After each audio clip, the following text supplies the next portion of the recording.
All right, we are going to start hypothesis today. थोड़ा सा शुरू में आपको समझने में प्रॉब्लम होगी।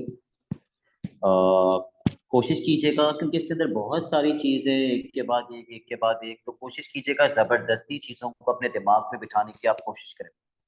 हाइपोथेसिस का बेसिक कॉन्सेप्ट क्या है उसको मैं आपको एक एग्जाम्पल से समझाता हूँ।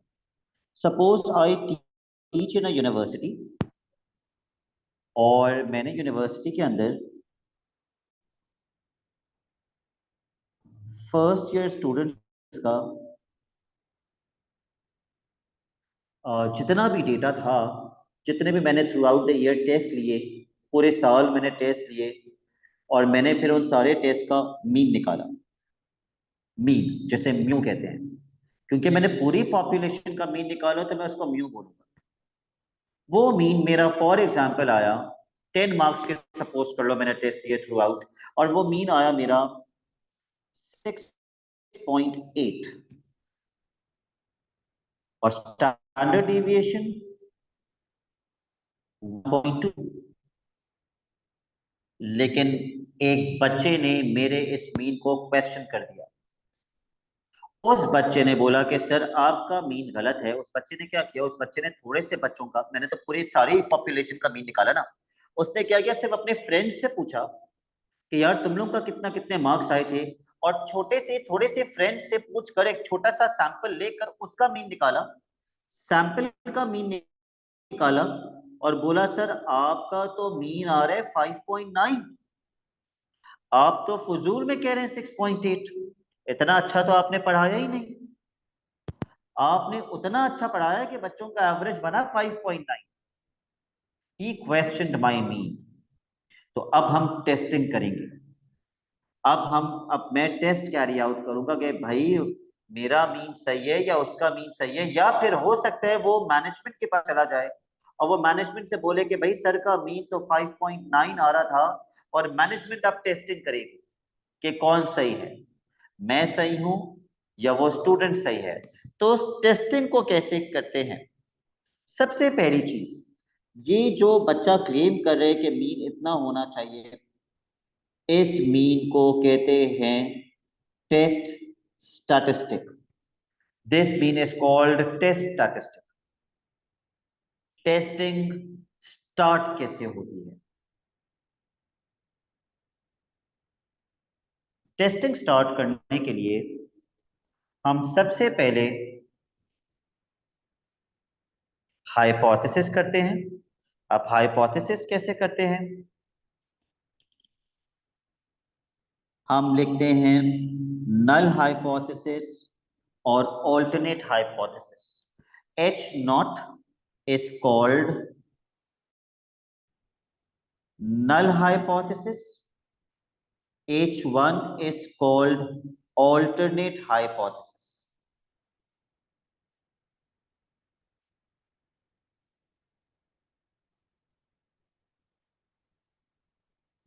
उसके बाद हम कोलन बनाते हैं। नल हाइपोथेसिस में एक्चुअल मीन आता है हमेशा, जो कि मैंने कहा था कि भाई एक्चुअली मेरा मीन 6.8 है।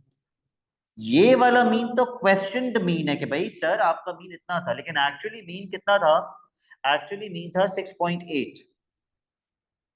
ऑल्टरनेट हाइपोथेसिस के अंदर हम ये वाला मीन नहीं लिखते।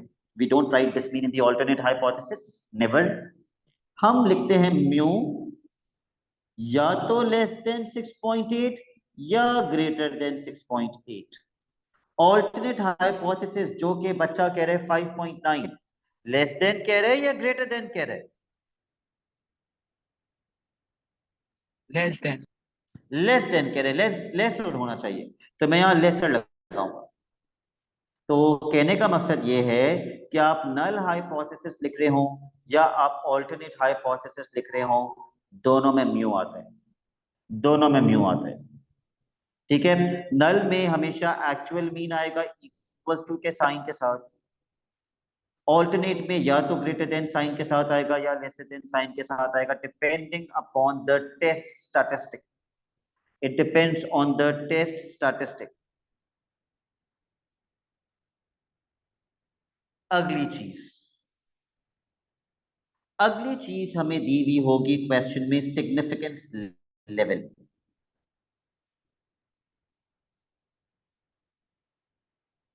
सिग्निफिकेंस लेवल एक परसेंटेज होती है। फॉर एग्जाम्पल सिग्निफिकेंस लेवल दिया हुआ है 10%। इससे हम अपना नॉर्मल डिस्ट्रीब्यूशन का कर्व बनाते हैं।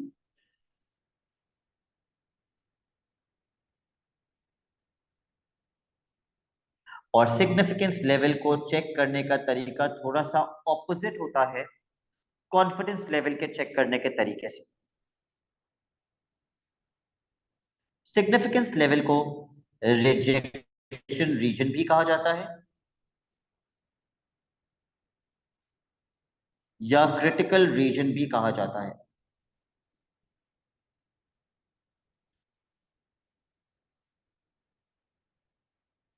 क्योंकि लेसर देन का साइन है, मैं सिग्निफिकेंस लेवल की जो परसेंटेज है वो लेसर देन पे लगाऊंगा, ये 10% मैं कंसीडर करूंगा। अगर यहां पे ग्रेटर देन का साइन होता तो सिग्निफिकेंस लेवल को मैं टॉप मोस्ट 10% पे लगाता यहां पे। तो बेसिकली होता ये है कि हमारे पास दो टाइप्स के टेस्ट होते हैं। एक होता है लोअर टेल्ड टेस्ट और एक होता है अपर टेल्ड टेस्ट।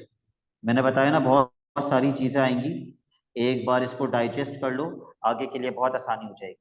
एक होता है लोअर टेल्ड टेस्ट और एक होता है अपर टेल्ड टेस्ट। लोअर टेल्ड हमेशा यहां पे आता है शुरू में, और अपर टेल्ड हमेशा एंड में आता है। तो मरियम क्या आप मुझे बता सकती हैं ये वाला जो टेस्ट हम कर रहे हैं ये लोअर टेल्ड टेस्ट है या अपर टेल्ड टेस्ट है?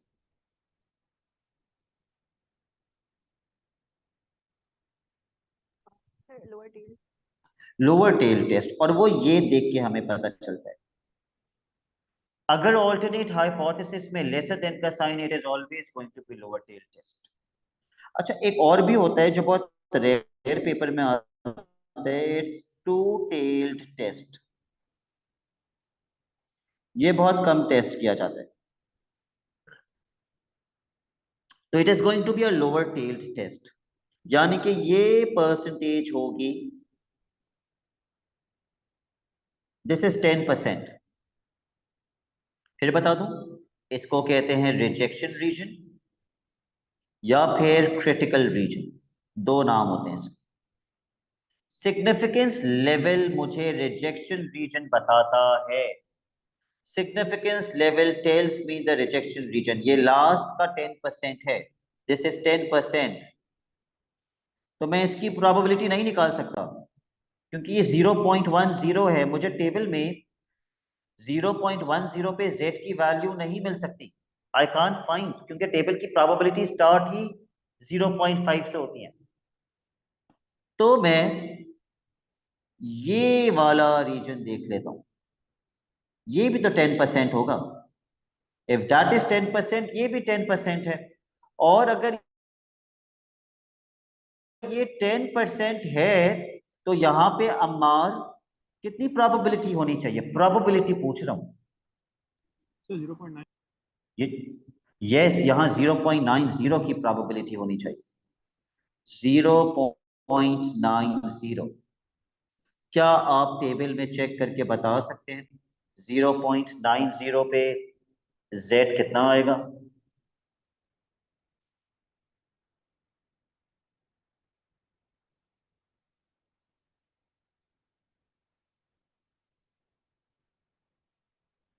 I am waiting.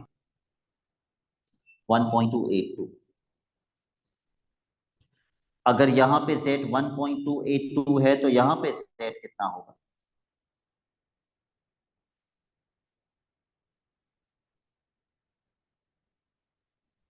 तो यहाँ भी 1.82 होगा यहाँ पे -1.282 होगा। जी।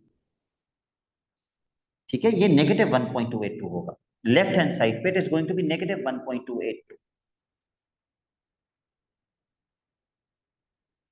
सिर्फ यहां तक अभी आपको सिनेरियो अगर समझ आ गया है, please let me know if you understood the scenario.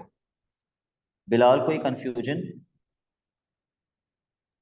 नहीं यहां सर। तक कोई कंफ्यूजन? No confusion?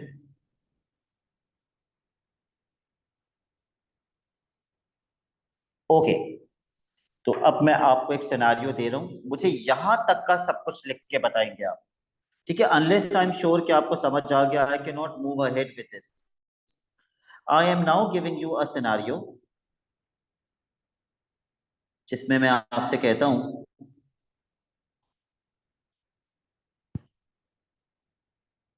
कि एक कंपनी है जो एक प्रोडक्ट बनाती है, और वो कंपनी कहती है कि ऑन एवरेज 24 घंटों में मीन नंबर ऑफ प्रोडक्ट्स जो वो बनाती है वो है 9.6।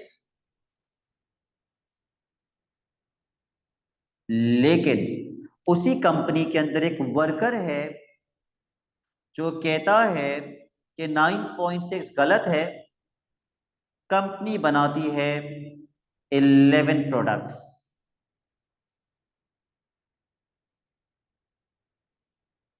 The significance level given to you in the question is 5%. Carry out the hypothesis। वहां तक कैरी आउट कीजिएगा जहां तक मैंने आपको करवाया है।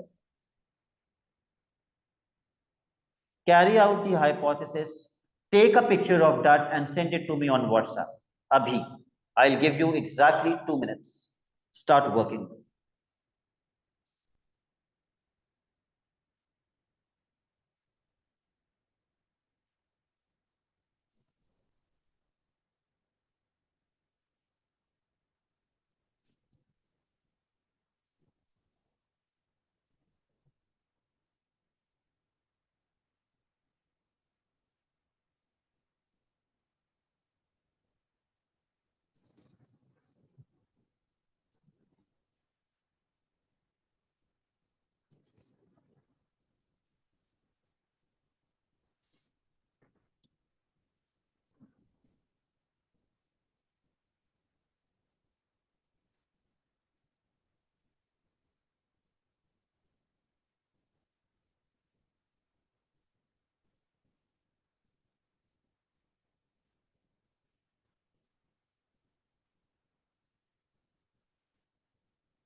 ओके, मेरे पास अभी तक एक स्टूडेंट की भी पिक्चर नहीं आई है। I am waiting.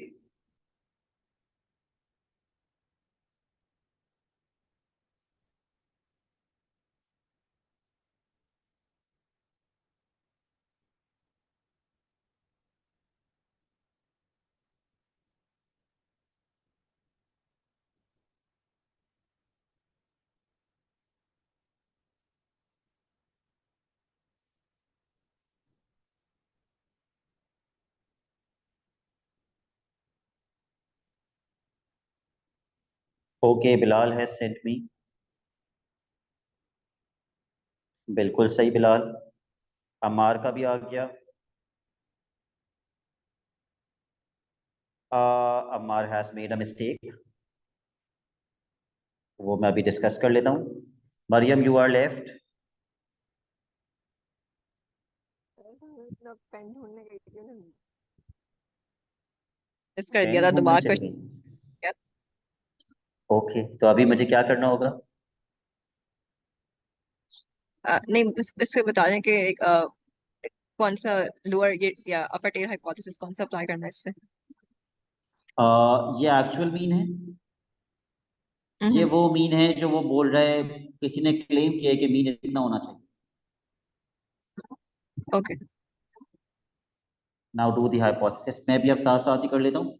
This is called your test statistic.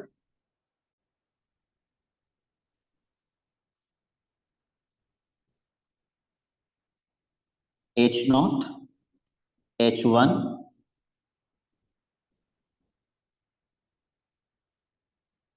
Okay. When I see अमार सॉल्यूशन, अमार के अंदर H नॉट के बाद डायरेक्ट 9.6 लिख दिया, जबकि अमार को लिखना चाहिए था म्यू इज इक्वल्स टू 9.6। और दूसरी गलती ये की कि अगर वो क्लेम कर रहे कि 11 होना चाहिए, तो यहां अमार आपको क्या लिखना चाहिए था, mu is greater than 9.6. Greater than 9.6।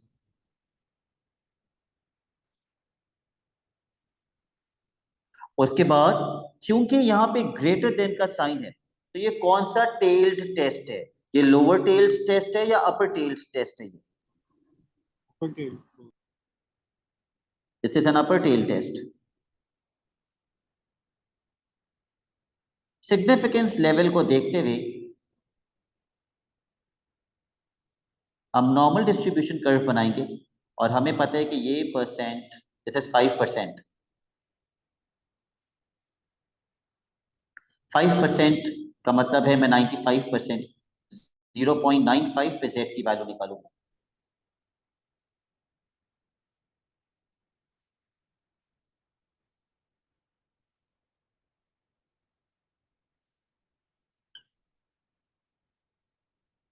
जो कि कितनी आएगी? 1.645. 1.64 645. 645। Okay.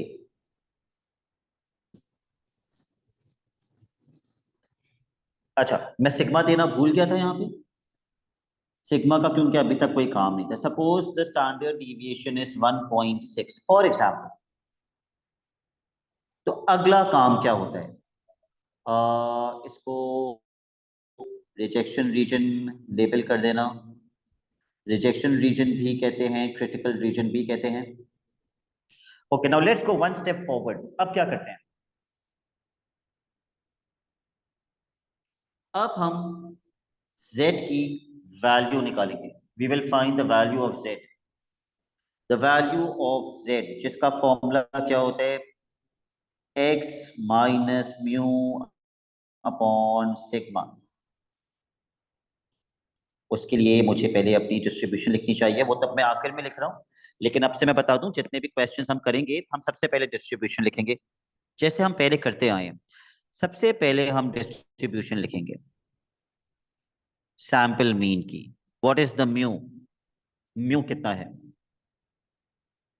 9.6 sigma square upon N. N भी क्वेश्चन में दिया हुआ होगा, फॉर एग्जाम्पल 50 दिया हुआ है।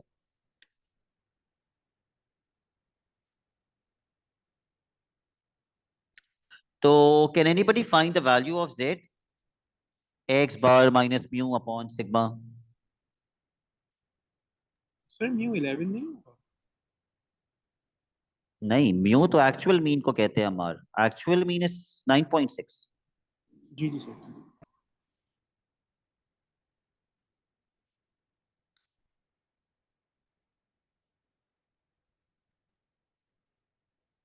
अच्छा मुझे बताओ, यहां जो सिग्मा आता है सैंपल मीन के लिए, उसका फॉर्मूला क्या होता है?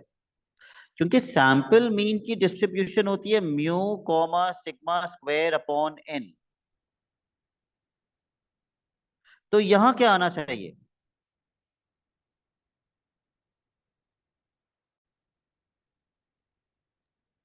सर स्क्वायर इस रूट। वेरिएंस का, यस, इस वेरिएंस का स्क्वायर रूट आना चाहिए यहां पे। और इसका स्क्वायर रूट कितना बनेगा?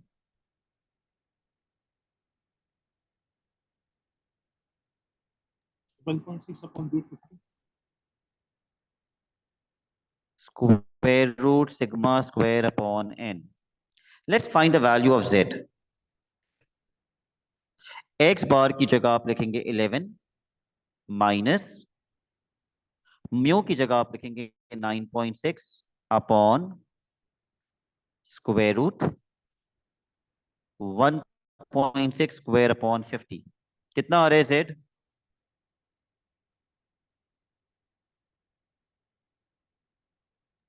सर ये हमने वैल्यूज खुद से दी थी ना, तो जेड मतलब अजीब सा आ रहा है, वो 6.187 आ रहा है। 6.187। ओके, कोई मसला नहीं है। 6.187। अगला काम हम क्या करेंगे? अगला काम हम चेक करेंगे कि हमारी ये z की वैल्यू इसके अंदर कहां आ रही है। Where does it lie in this question? क्या z की वैल्यू 0.95 से बड़ी है या छोटी है? ऑब्वियसली बड़ी है। तो z की वैल्यू रिजेक्शन रीजन में आएगी या एक्सेप्टेंस रीजन में आएगी? या एक्सेप्टेंस रीजन है, वो रिजेक्शन है तो ये एक्सेप्टेंस है।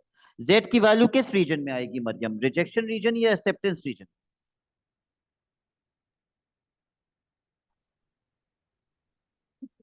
एक्सेप्टेंस रीजन में। 6.185 यहां पे आएगी। नहीं नहीं, एक्सेप्टेंस में लेफ्ट साइड पे। क्यों 0.95 से बड़ा नहीं होता 6? बड़ा है तो अच्छा, तो राइट साइड पे, right side. Oh z is 1.645। 1.645 से बड़ा होता है ना राइट राइट राइट। 6.187। राइट पाएगी। राइट का मतलब किस रीजन में आएगी?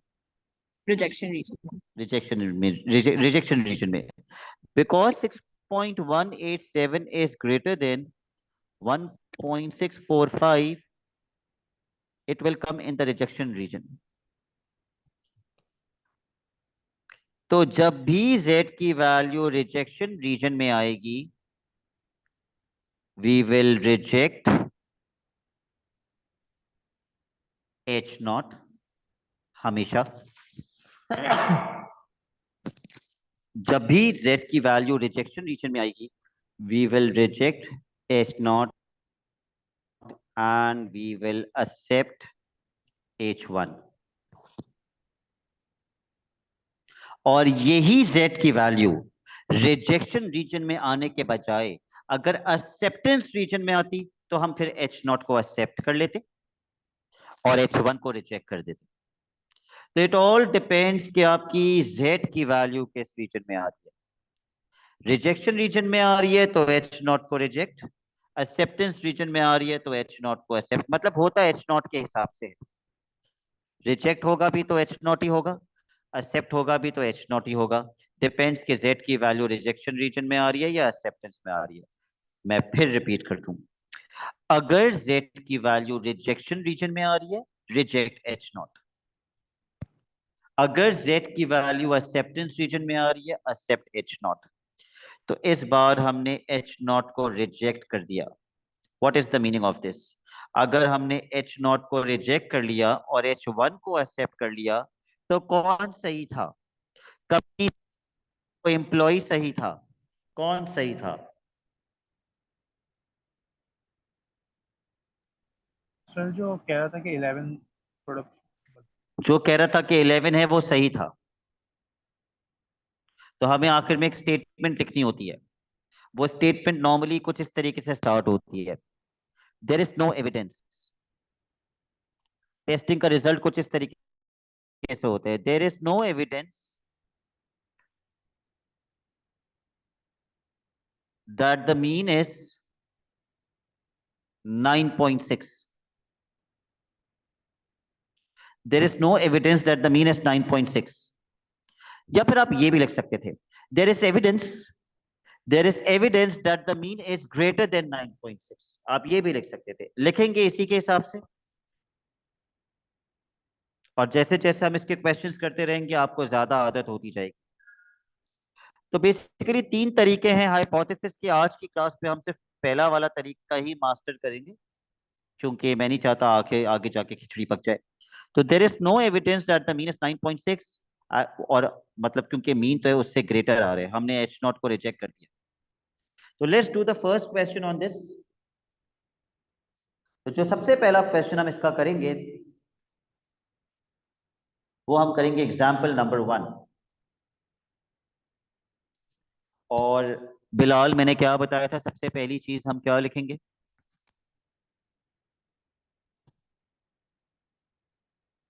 सर के वो HO और फिर H1, बिल्कुल भी नहीं, उससे पहले क्या लिखेंगे? मीन और SG ओरिजिनल। उससे पहले क्या लिखेंगे? वेरिएबल को डिफाइन करेंगे। Yes, you will define the distribution, X bar की डिस्ट्रीब्यूशन। चलिए पढ़ लीजिए क्वेश्चन।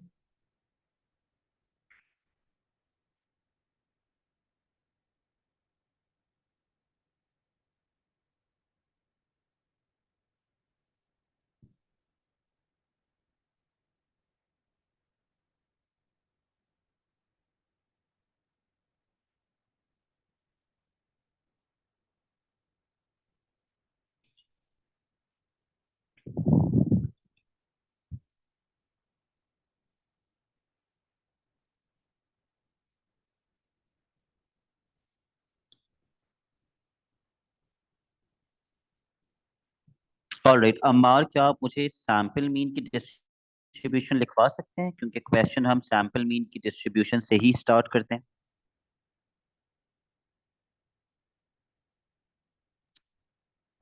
सर 67.3। 67.3। नहीं ना सर, वो तो 70 है ना सर पहले। Exactly, I am coming to that. Ammar, you are making a mistake. It is mu comma sigma square upon n, and mu is never the sample mean, it is always the actual mean. यहाँ पे हमेशा actual mean आएगा Ammar. I know ये थोड़ा सा confusing है, लेकिन यहाँ म्यू आता है, म्यू तो एक्चुअल मीन होता है। और 70 एक्चुअल मीन कितना है? 70 है sir. Yes, 70 comma 6/25। 6 6 square square 6 square upon upon 25। अच्छा, इन क्वेश्चंस में हम एक अजम्पशन करते हैं। हम क्या अज्यूम कर रहे हैं कि जो एक्चुअल स्टैंडर्ड डिविएशन दी हुई थी, मतलब एक्चुअल मीन के साथ जो एक्चुअल स्टैंडर्ड डिविएशन दी हुई है, सैंपल के अंदर मीन तो चेंज हो गया, लेकिन सैंपल की स्टैंडर्ड डिविएशन सेम रही। वी ऑलवेज अज्यूम दैट, ये एक अजम्पशन करते हैं हम लोग, standard deviation remains same. Past papers में ऐसे बहुत बहुत सारे क्वेश्चंस आप देख रहे होंगे जहां पे वो पूछ रहा होगा कि क्या अजम्पशन किया आपने इस क्वेश्चन के अंदर। तो वो अजम्पशन ये होती है कि स्टैंडर्ड डिविएशन चेंज नहीं हुई, वो वही है, जो एक्चुअल स्टैंडर्ड डिविएशन थी वही सैंपल की थी। खैर, let's move forward. What is the test statistic given to us in the question?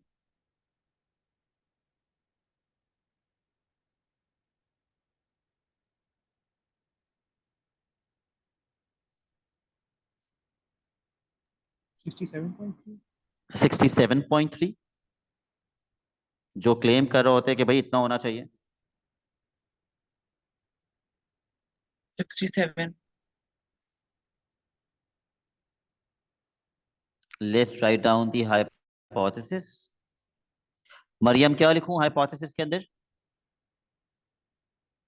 Null hypothesis कितना होगा और अल्टरनेट हाइपोथेसिस कितना होगा?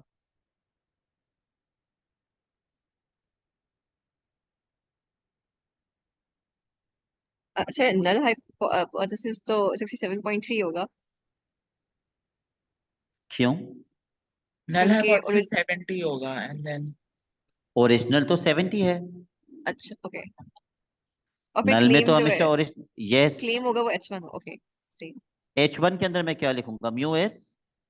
67.3, गलत।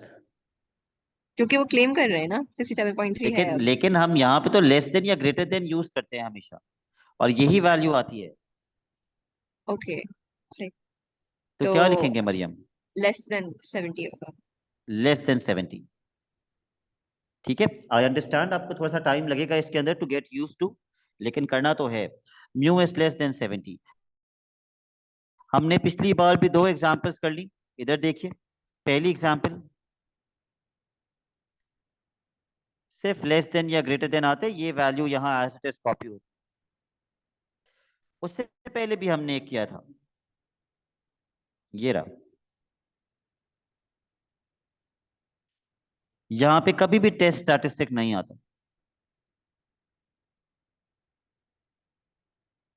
Okay, now tell me the significance level. Significance level को अल्फा भी कहते हैं, अल्फा से डिनोट कर सकते हैं। What is the significance level? 5%. 5%. Also, is this going to be a lower tail test or an upper tail test? Lower tail. Lower tail test, क्योंकि less than 70 है। Let's draw the rejection region.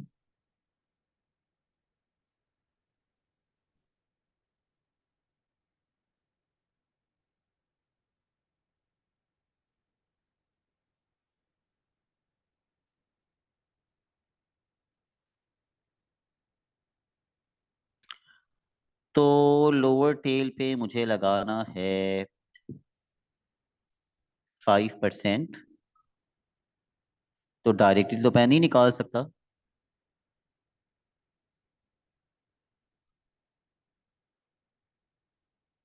Five percent का मतलब होता है 0.05। तो मैं 0.05 तो यहाँ नहीं निकाल सकता। तो मुझे कहाँ जाना पड़ेगा?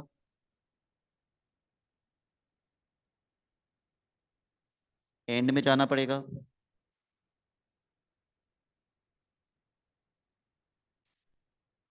अगर ये 5% है तो यहाँ प्रोबेबिलिटी कितनी होगी? 0. कितनी? 9 यस, ये 95% है। 0.95। प्लीज टेबल चेक करके बताओ 0.95 पे जेड कितना आएगा? 1.645, लेकिन ये हम पीछे नेगेटिव में आ रहे हैं। यस, तो यहाँ पे जेड हो जाएगा -1.645।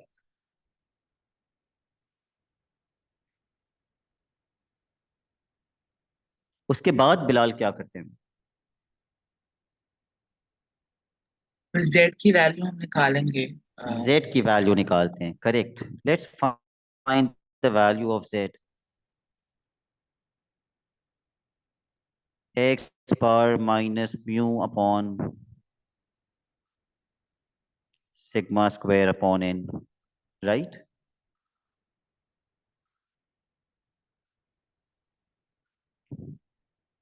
Find the value of z.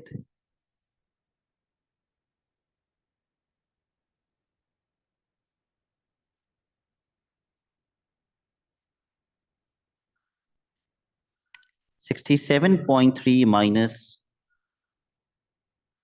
70 upon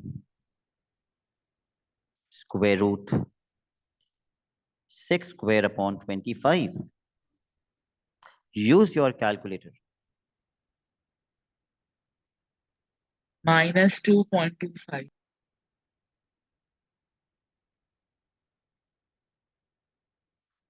Bilal, I missed the answer. What did you say? Minus? -2.25। -2.25. All right. ये z की वैल्यू कहाँ आ रही है? Let's see. z की वैल्यू एक्सेप्टेंस रीजन में आ रही है या रिजेक्शन रीजन में आ रही है? सर रिजेक्शन में आएगी, उसके बाद है। रिजेक्शन रीजन में। Yes, it is in the rejection region. अच्छा, अब एग्जामिनर आपसे क्या एक्सपेक्ट करता है कि आप ये चीज कंपैरिजन लिखें। -2.25 is lesser than -1.645। This step carries a mark. क्या आपकी z की वैल्यू लेसर देन -6.45 है तो ऑब्वियसली वो रिजेक्शन रीजन में आ रही है।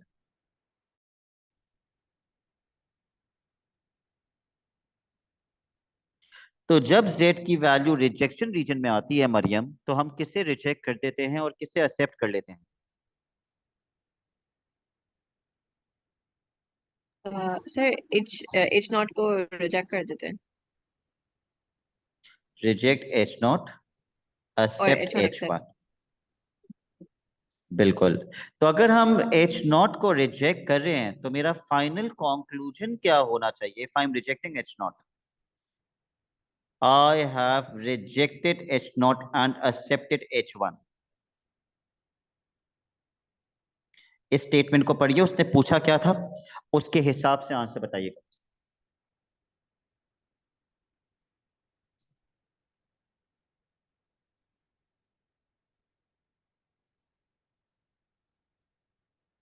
बोलेंगे कि There it does is provide evidence. evidence।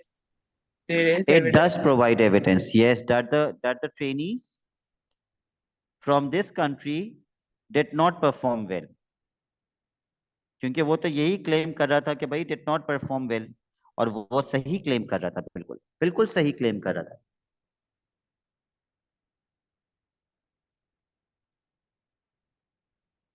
There is evidence that the trainees from this country did not perform well। There is evidence that the trainees from this country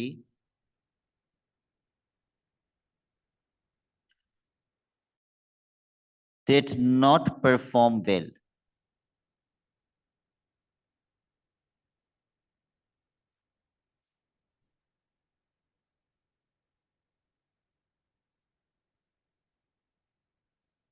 एक चीज और आपने नोटिस की, हम इस पूरे क्वेश्चन में test किस चीज को कर रहे होते हैं?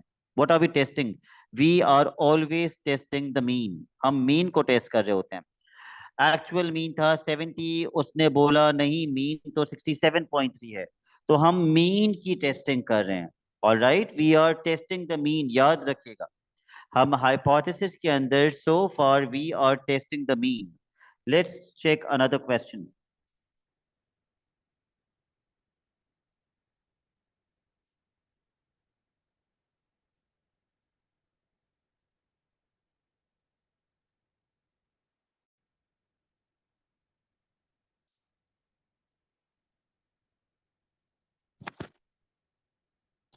एग्जाम्पल 3 पे आइए।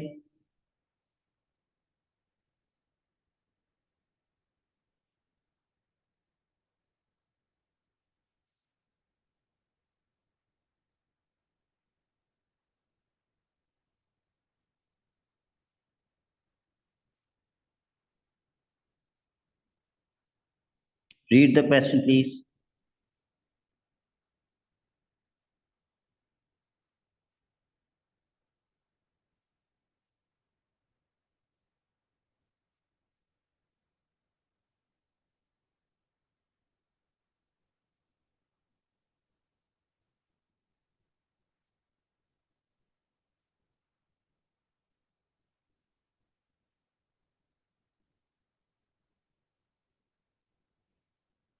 Write down the data.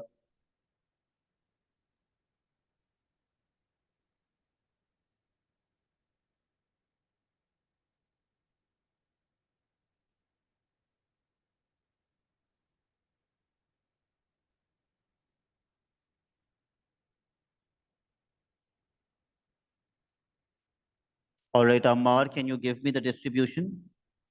इस बार सही बताना please. Sir, X bar follows normal distribution 45, 18 square upon 100. Correct. 18 square upon 100. बिल्कुल सही आए हो। बाकी सबने भी यही वो लिखी है डिस्ट्रीब्यूशन। उसके बाद can you tell me the test statistic also? What is the test statistic? 48.4. 48.4। ठीक है, करेक्ट।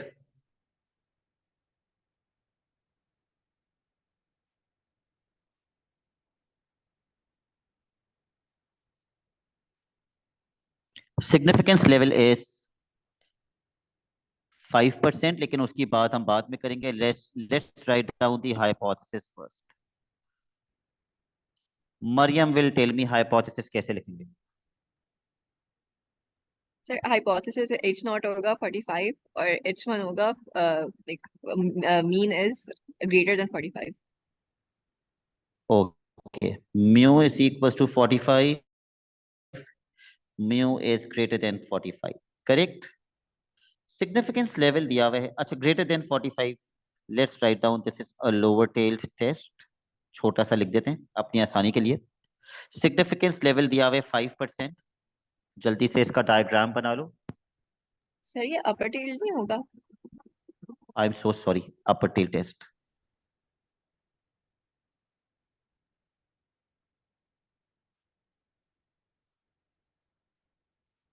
अपर टेल टेस्ट बिल्कुल।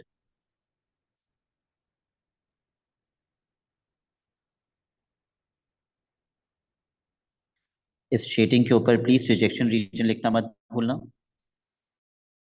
इसको रिजेक्शन रीजन भी कहते हैं और इसको क्रिटिकल रीजन भी कहते हैं।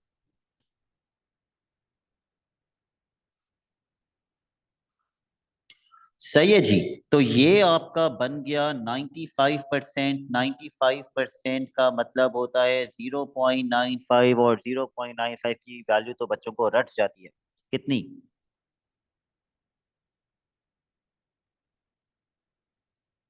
1.645. 1.645। उसके बाद मरियम क्या फाइंड करते हैं? Z की वैल्यू। z की वैल्यू फाइंड करते हैं। Let's find the value of z, जिसका फॉर्मूला होता है X bar minus mu upon square root sigma square upon n।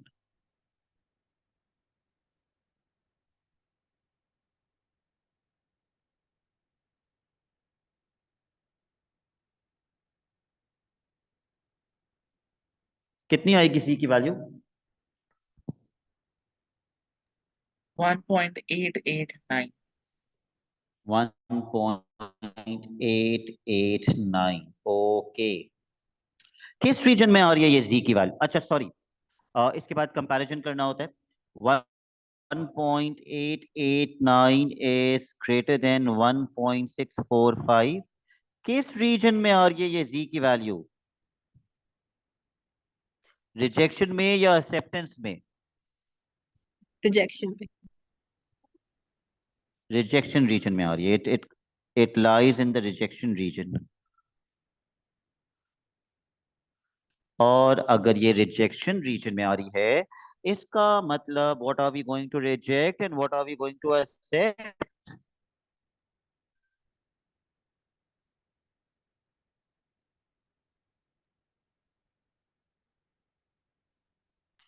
Reject H0, accept H1। दोबारा से क्वेश्चन पढ़ लेना एक बार कि वो क्या पूछ रहा था, उसी हिसाब से आंसर देना।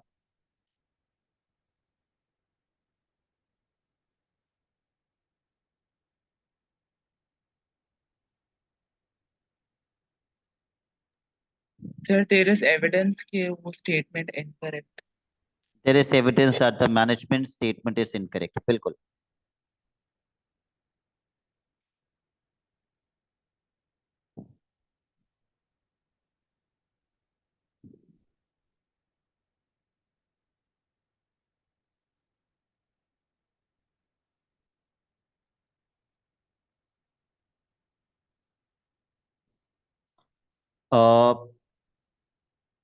मैनेजमेंट करेक्ट है या इनकरेक्ट है? मैनेजमेंट करेक्ट है। मैनेजमेंट करेक्ट है। मैनेजमेंट कह रही थी कि मीन 45 है।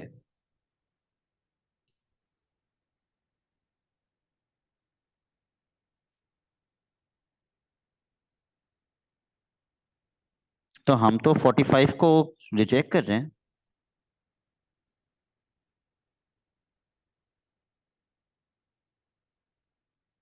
मैं कंफ्यूज हो गया, who is correct and who is incorrect?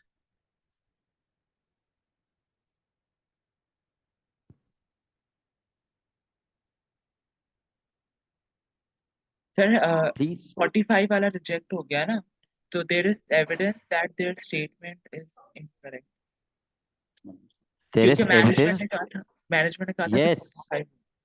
बिल्कुल सही, वालेकुम सलाम, बिल्कुल सही। मैनेजमेंट ने कहा था कि मीन 45 है, जबकि मीन 45 नहीं है। तो there is evidence that the management's claim is incorrect.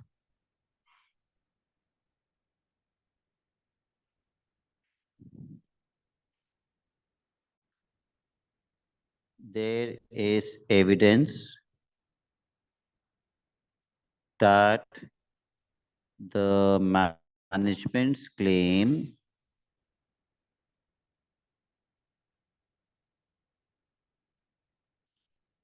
is incorrect.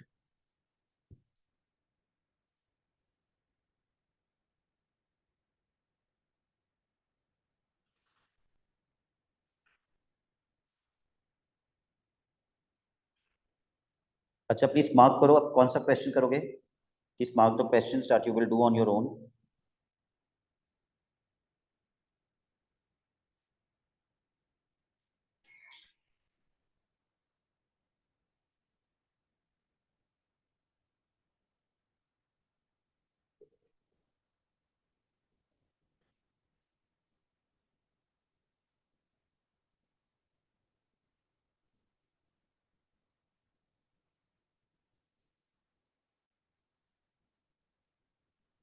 Homework exercise, question number 1,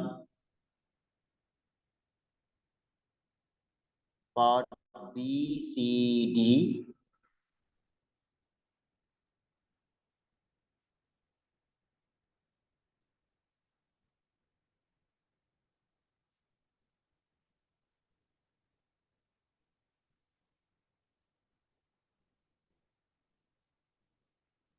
और लेट मी सी, और कोई क्वेश्चन आप कर सकते हैं इसमें से? बस यही कर लेना, क्वेश्चन 1 का पार्ट बी सी डी कर लेना। ठीक है, then we'll continue with the topic tomorrow. That's it for today. अल्लाह हाफिज।